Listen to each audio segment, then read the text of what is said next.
pair of blockbuster matchups. First, Croatia takes on Neymar in that unstoppable offense of Brazil. Then the Netherlands battle Lionel Messi in Argentina.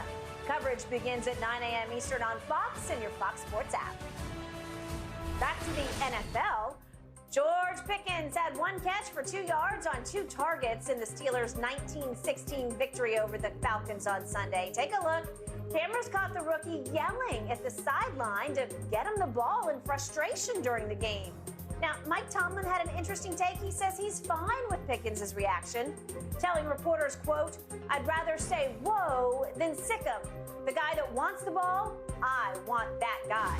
Shannon, weigh in here. Do you have any sympathy for Pickens? I get his level of frustration, but I think what George needs to understand, he's not playing with a top-level quarterback right now. And I get it, Skip, I get it, because you see what he can be. You see him make highlight reel catches. He looks like a young and upcoming receiver. But right now, you're playing with Cody Pickett, who's a rookie, and you're playing with Richard Trubisky. Has 37 catches, 512 yards, which is 4th amongst rookies, with 2 touchdowns. He's had 3 games of 80-plus yards, Skip, including a season high of 102 in Week 4 against the Jets. But he's had 3 games where he had 3 yards or fewer.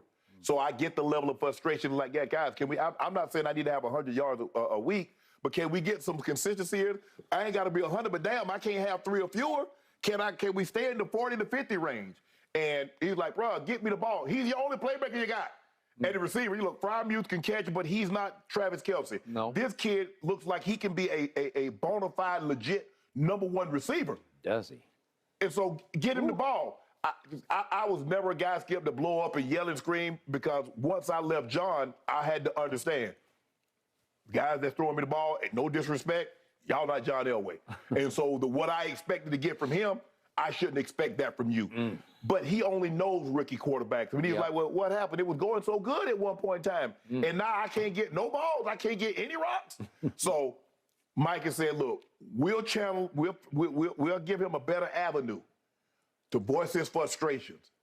But I'm not pulling back. I want that competitive. As a matter of fact, I probably need 22 more George Pickens. That is true. And that way we'll win more games. But I'm not pulling back these reins, because this is what I want. I want competition. No coach in this league has more experience dealing with difficult wide receivers and talented wide receivers than Mike Tomlin. Antonio Brown, Juju. He had Mike Wallace. Mike Wallace. And here we go again. But every time I turn on the Steelers and I watch that kid play, I say, that kid can really play. Yep. And how he could only get 2 targets and 1 catch for 2 yards in a game that you win is beyond comprehension to me. So I have some sympathy for his blow up on the sideline, because what are you doing? It was Skip. That make it seem like the man, he was just following the coach back and forth. Man, throw me the ball. Throw me the mofo ball. He just walked on the field, man, hey, throw me the effing ball. Yeah. How many times did I watch Michael Irvin do that? How many times did I watch Jerry Rice do that? They did it on the sideline to their receiver coach. And they ranted and they raved and they ranted and they raved and they got it out of their system. And then the coach would be Hubbard Alexander in Dallas back in the day. He was the sounding board. He took all the... He took it. He just, like a sponge, he just soaked it up. And then finally Michael would just kind of heave a sigh and say, okay, I'll go back out there and I'll try it again. And they would throw him the damn ball. So the point is, I loved what Mike T said, because he said, I'd rather say whoa than sick him, because if you're saying hold it down a little bit, it's much better than saying I need you to compete. Right? Because the kid will compete at the highest level. And I think he's going to be, I think he's going to be another one of those guys, another one of those top 10 types. But can Pittsburgh draft wide receivers? They can. I don't know how they're able to do it, but they just keep finding them. Like you mentioned, I mean, it goes back from Plex to Hines Ward. They just keep Mike Wallace and Manuel Sanders and Juju and Antonio Brown. They go elsewhere, right? They don't always keep them, but but they do find them and develop them for someone else to get. There's never a lack of drama. I have the 11-1 Eagles taking the top spot. Right behind them at number 2, the 9-3 Cowboys, Skip. These two still have a meeting left Christmas Eve on Fox. Shannon, we'll start with you. On a scale of 1 to 10, what chance do you give the Cowboys of catching the Eagles and winning the NFC East? Come on. 0.5. So, 0.5? Yeah, somewhere between 1 and 0. You can never say never. Anything can happen. But the Cowboys are still two games behind the Eagles, and because the Eagles are already beating them, so they theoretically that's a half a game. So I like where the Eagles are. If I'm the Eagles, given a choice with 5 games to go, which position would you rather be in? The Eagles 2 games up or the Cowboys 2 games back?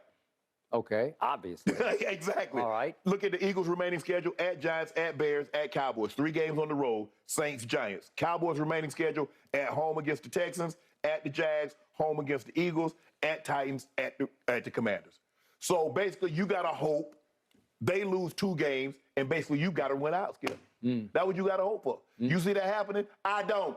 So you're going on the road. You're taking your show on the road. So get ready. I wouldn't mind taking my show on the road. Well, you gonna take it on the road? I trust my team away more than I do at Jerry World, which is the nation stage. Shannon Sharp. Yeah. I just got a feeling about this. No, you don't. I just got a feeling that this is going to happen. I believe we will catch the Eagles. I believe we will pass the Eagles. I'm going to need some help because that's from our friend, the Giants. I need go, Giants, go. I need Big Blue to rise up and be Big Blue. I need Daniel Jones and Saquon to have division rival games against Philly because they got 2 shots at them. The first one is this Sunday at home, and then they go there for the last game, and maybe that won't matter.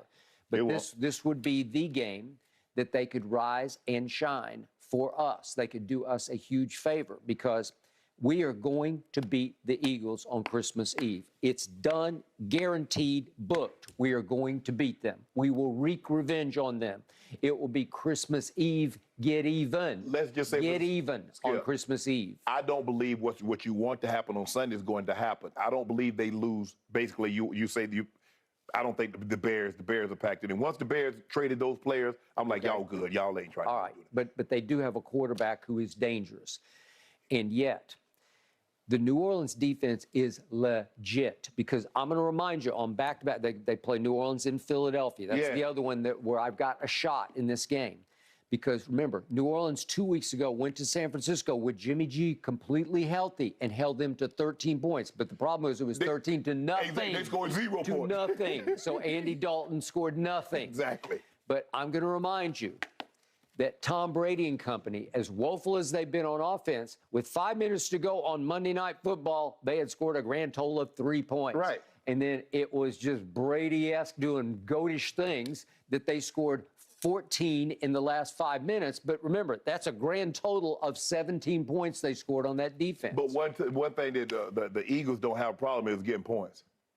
They're one of the top scoring teams in the NFL. Okay, but I think everybody's going to have a hard time getting points against that defense right now because it's playing at a very high level. It can rush the passer with just 4, and I'm assuming Marshawn Lattimore is going to come back at some point pretty soon because I thought he was going to be back on Monday night. Well, when you get to the quarterback with 4, guess what that means? Jalen Hurts run down the field with that cape, pushing him down the field. You could be right, but I saw him on his home field lose to the Commanders. I saw you lose too. But I tell you what, but you see, stop hoping for somebody to do your dirty work. You worry about Christmas Eve. You take care of business. All right. We were only down 20-17 at Philadelphia early in the 4th quarter, and my defense could not stop Jalen Hurts on 3 consecutive third downs. What makes you think they can stop him now? Okay. I just believe we're better. We are nuclear capability now. We explode on people. Y'all couldn't stop Aaron Rodgers. We explode on people. That was an aberration. You know what I keep hearing? I keep hearing a lot of that was an aberration. That was a one-off. You're 2 games back. We exploded on the Bears. Really? We exploded on the Vikings. Whoa. Talk about. The Vikings, that was serious Let me ask you a business. question. We exploded on the Colts. If I'm not mistaken, I think the Eagles beat the Vikings too. Oh, you think? You having the Bears? You do know the Eagles play the Bears too, right? Okay. All I know is we just need one. We got 2 shots with Giants, and we got 1 shot with New Orleans. Those are the shots we got. And all we need is one of those to come through because we will take care of the Eagles on Christmas Eve. And if we do, remember, they've already lost a division game also. So we win because we would have the better division record. But, hey, y'all got to worry about the Titans. Y'all worry about the Titans in Tennessee. Okay, we would have to win out. Yeah, exactly. And that will be no cakewalk there, although why they fired their GM in mid-season or it's late in the season, but why during the season you'd fire your GM? I mean, I guess it's because A.J. Brown had a big game. No, I don't think that was why, but whatever. I'm thinking the owner, when you make a move like that, don't the owner have to sign off on it? Yeah, is that not knee-jerk in December to do that? Okay, and it doesn't send a good message to the locker room at all. It's not like they're in last place in the division. No, they're just still in first place. Okay. But we have to go there and deal with them, and then we have to go to Washington and deal with them. Yeah. And that will not be a cakewalk. Oh, Taylor Heineke. No. He gonna get a new pair of shoes. No. He like, so what's the blue and silver Jordans? He about to get a pair, courtesy of you got. Maybe the Jordans to the Hoyas. Okay, I got it. But we are highly capable of winning out. And the Eagles aren't? Okay, well, I'm just saying that they're fallible because I saw them lose to the Commanders at home. I've seen you lose 3 games. Okay, but we lost to the GOAT on opening night, and Dak stunk, right? So, hold on, y'all lost to somebody else, too. Y'all lost to the Eagles. So they ain't got we lost at the Eagles on a Sunday night. And what about Aaron Rodgers, who you got a little no respect for? You say he done mailed it in. Well, I told you, I first guessed that. I told you he's like Dracula to us. He sucks our blood. He sucks us dry, and he did it again. Yep. He came back from the dead. We didn't drive a stake through his heart. We had him down 28-14 going to the fourth quarter. And what did the Eagles do to him? Okay. Who looked like the better team that day? We did. No, y'all didn't. Oh, stop. Y'all did for 3 quarters. Okay. Y'all looked like the better team for 3 quarters. And then they stepped on the gas and took off. Yeah. And then what happened? You know what? You're going to have a long, hard finish to this year. Skip. Something is cooking and brewing in Dallas. Now, y'all only had... We don't need Odell. We're going to be just Y'all fine. only had 3 penalties on Sunday, but you know. So y'all had 3 this week. Y'all normally average about 8 or 9. So that means you got to get like 12, 13 in a game here before long. No, I think we're past that. I don't think you're past that. We have risen above. Please drop the Mike McCarthy. I don't think you're past that. Mike McPenalty is a thing of the past. We have left him in our rear view. And Jerry Jones, we kind of shrug and laugh and go on about our merry way. That's what we do. No. Yes. Nope.